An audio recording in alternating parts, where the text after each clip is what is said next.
অনেক দিন ধরেই গুগল আর ইউটিউবের এশিয়া হেডকোয়ার্টার সিঙ্গাপুরে ঘুরতে যাওয়ার অনেক ইচ্ছা ছিল। তাই ভাবলাম এই সুযোগে একবারে পূর্ণতাকে নিয়ে সিঙ্গাপুর ঘুরে আসি।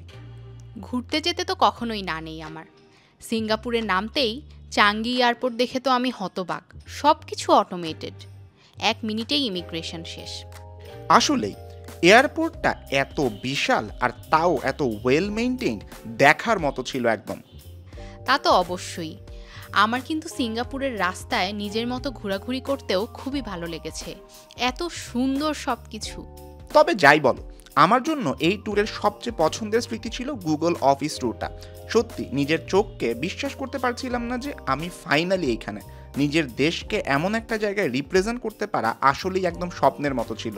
এই ট্যুরের মেইন আকর্ষণ গুগল অফিস দেখা হলেও আমি কিন্তু Universal Studios, Gardens by the Bay, Art Science Museum এগুলো ঘুরে দেখা বেশ এনজয় করেছি। হ্যাঁ হ্যাঁ, পূর্ণতা সি অ্যাকোয়ারিয়ামের কথা মনে আছে তোমার? কি অদ্ভুত একটা এক্সপিরিয়েন্স! সত্যি পুরোটা সময় মনে হচ্ছিল যেন এক স্বপ্নের রাজ্যে ঘুরতে এসেছি। এমন আরও নতুন নতুন জায়গায় ঘুরতে চাই। দাঁড়াও তো, একটু গোজায়নে দেখে আসি নেক্সট কোথায় যাওয়া যায়।